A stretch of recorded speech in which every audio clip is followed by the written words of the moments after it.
Nos últimos 15 anos, o jovem nobre Aron Ferreira não fez nada além de dormir para fugir de sua depressão. Isso foi até um dia em que um sonho recorrente com um espadachim praticando diligentemente o inspirou a sair de seu estado depressivo com um renovado vigor. A partir desse sonho, Aron pega a espada e se matricula em uma das escolas mais prestigiadas para se tornar um mestre espadachim e estar à altura do homem de seus sonhos. Tudo começou com o diário de um velho que vivia em uma vila rural. Um dia, um estranho entra na vila carregando uma espada gigantesca. Foi ódio à primeira vista para o nosso narrador, mas ao ver esse estranho solitário, havia uma determinação ardente em seus olhos que até o próprio narrador não pôde deixar de notar. Ele estava esperando que o ancião de sua vila rejeitasse o estranho de capuz, mas ele foi facilmente aceito e recebido calorosamente. Bem, seja o que for que o homem pensou, já se passaram 4 dias desde que o novo vizinho chegou e ele continua na sua maioria recluso, quieto como um rato. Algumas das curiosas aldeias tentaram se aproximar do estranho, mas não tiveram sucesso. Não é como se ele se importasse de qualquer maneira. E então, assim, uma semana já passou, depois 10 dias e finalmente agora ele sabe o que o estranho faz. Algumas das crianças da vila aconteceram a ver e contaram a ele que o estranho pratica com sua espada todos os dias. O narrador percebeu desde o início que o estranho deve ter algum passado, mas quem se importa, certo? Não é da sua conta se importar. Agora já se passou um mês desde que ele chegou pela primeira vez e as histórias sobre o estranho praticando diligentemente sua espada continuam sendo um tópico popular na vila. Ainda assim, o narrador se recusa a ver o homem praticar com sua espada. Então, outro mês passou e as pessoas da vila continuam falando sobre esse misterioso estranho, e até agora eles já criaram várias histórias sobre por que ele continua a empunhar sua espada. Alguns dizem que ele é um cavaleiro praticando para o dia em que poderia se vingar, enquanto outros afirmam que ele é um famoso mercenário, sabe, as típicas lendas populares. O narrador ainda não estava interessado em tudo isso, mas agora ele precisa ver o homem empunhando a espada a esse ponto, certo? Como é possível que o cara tenha treinado consistentemente nos últimos 6 meses? Ninguém é tão dedicado, ou pelo menos ele pensou. Então, ele tem que ver isso por si mesmo.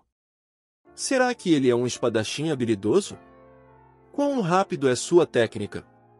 E ele é forte? Todo tipo de pergunta surgiu na cabeça do homem, então ele decidiu que veria como esse misterioso espadachim pratica sua arte amanhã. E então chegou amanhã. Para toda essa expectativa, as habilidades do espadachim pareciam bastante básicas, pelo menos de acordo com o nosso narrador. Ele trabalhará em uma empresa e tinha visto como os espadachins testavam suas espadas, e as habilidades desse homem não eram nada fora do comum. Quer dizer, talvez ele tenha seus motivos para praticar tão intensamente, talvez uma história triste, mas isso não é suficiente para aprimorar suas habilidades. Seja qual for a razão desse espadachim, é completamente estúpida e lamentável de acordo com o nosso narrador. Agora ele não será afetado pelo que a cidade fala sobre esse espadachim. Depois de um tempo, uma nova família se mudou para a cidade, composta por um mercenário, seu filho e uma filha chamada Rima. Agora, nosso narrador ficou bastante encantado com Rima, a quem ele chama de anjo e cumprimenta todos com um sorriso. Nosso rapaz já está se sentindo leve e planeja se aproximar de Rima no dia seguinte. Não relevante para a história, o narrador diz, mas sua vila sempre esteve à mercê da espada. Já se passaram 3 anos desde então, muitos anos se passaram, e agora o narrador continua a registrar em seu diário. Depois de cortejar Rima por 2 anos, eles se casaram, o que ele considera o dia mais feliz de sua vida. Mas mesmo assim, ele não pode deixar de sentir que ele não está em um relacionamento. Até agora, já se passaram 5 anos desde que o estranho foi acolhido em sua vila, e apesar de muitas pessoas terem experimentado coisas diferentes, o espadachim continua a balançar sua espada sem falhar todos os dias. Será que é realmente para praticar, ou ele está se torturando? Assombrado por esse pensamento, nosso narrador assumiu a responsabilidade de verificar o espadachim diligente diariamente. Agora já se passaram 5 anos, 1 mês e 12 dias desde que ele treinou com sua espada, e ele foi verificar o espadachim no dia seguinte, e no próximo, e no próximo. E num piscar de olhos, já se passaram 6 anos, 2 meses e 18 dias desde que ele treinou com sua espada. Então, aos 6 anos, 9 meses e 3 dias, dos quais os últimos dias têm nevado por um tempo, mas o desejo do espadachim de praticar é mais forte, ele ainda está nisso. Enquanto está ocupado balançando sua espada, nosso narrador agora recebe seu primeiro filho com rima. Muitas pessoas da cidade celebraram esse evento e, no entanto, o espadachim permanece impassível, escolhendo continuar empunhando sua espada. Droga! Quem fez desse cara um inimigo da chuva e da neve? Ele continua a empunhar sua espada. Mas para quê?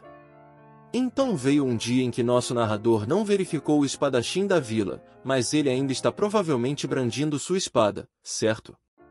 Se há uma coisa que você poderia esperar que ele fizesse, é empunhar a espada. Agora o narrador envelheceu, seus filhos têm filhos próprios, e ele é acordado um dia por Yansiak, seu neto, enquanto sua filha Laura o informa que eles vão visitar o mercado da vila. Ela o convidou para ir junto, mas ele recusou, preferindo dar um passeio pela vila. Agora ele é considerado o chefe da vila, reverenciado pelo povo, e, assim como tudo que o tempo toca, a vila também mudou, exceto pelo solitário espadachim que parou junto ao portão áspero do espadachim. O presidente da vila pensou consigo mesmo que já se passaram 37 anos desde que esse estranho pisou em sua vila. E, assim que ele deitou os olhos no que estava além das portas, seus olhos se arregalaram de choque e ele correu na direção do espadachim, que estava ajoelhado no chão, imóvel, com sua espada ainda em sua mão, com longos cabelos grisalhos e roupas desgastadas. O espadachim morreu com os olhos bem abertos, mas sua pegada na espada estava firme como sempre. O narrador ficou impressionado com essa visão, uma luz prateada emanando do espadachim agora ido. Ele então rapidamente o colocou para descansar, fechou seus olhos e disse ao espadachim que esperava que ele tenha ido para um bom lugar. E foi exatamente nesse momento que um príncipe loiro de olhos azuis acordou suado, pensando em que tipo de Inception era essa. Eles entraram na propriedade Ferreira, famosa por vários lugares nobres de treinamento.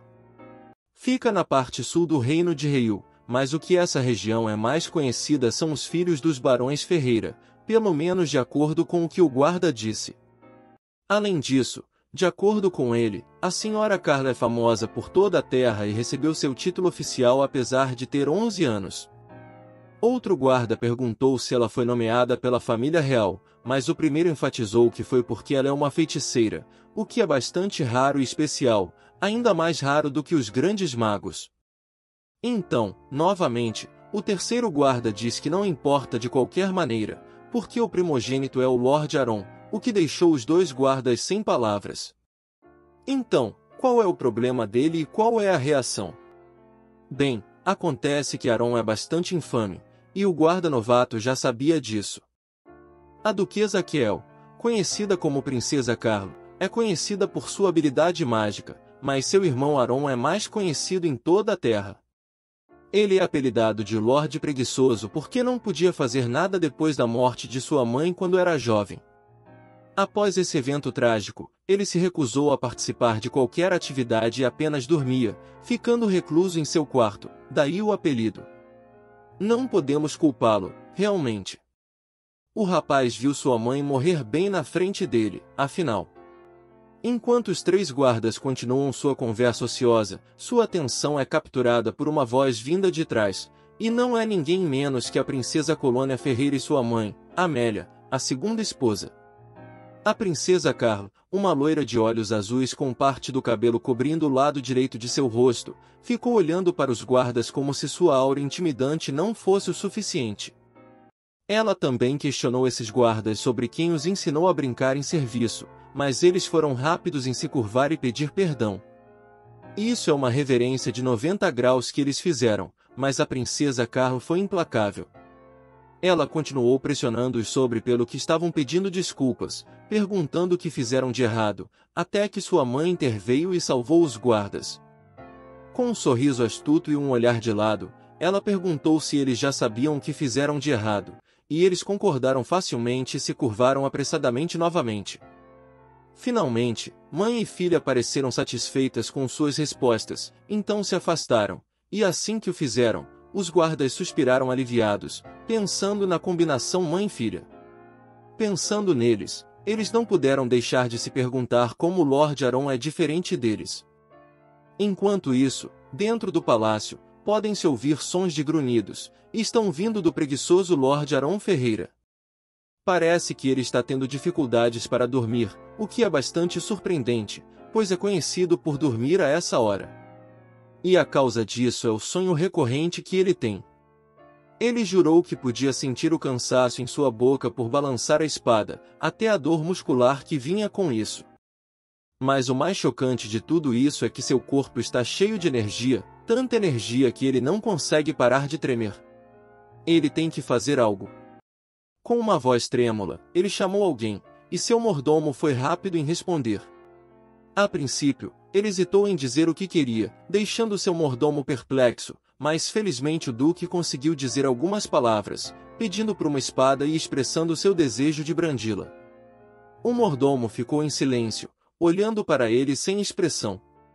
Nani, ele acabou de pedir uma espada? Chocado com o pedido, seu mordomo só pôde responder com um sim, de maneira questionadora. Assim terminamos o nosso vídeo. Se você quer a continuação da história, deixe seu comentário, like e sua inscrição para postarmos mais vídeos. Sem mais delongas, até mais!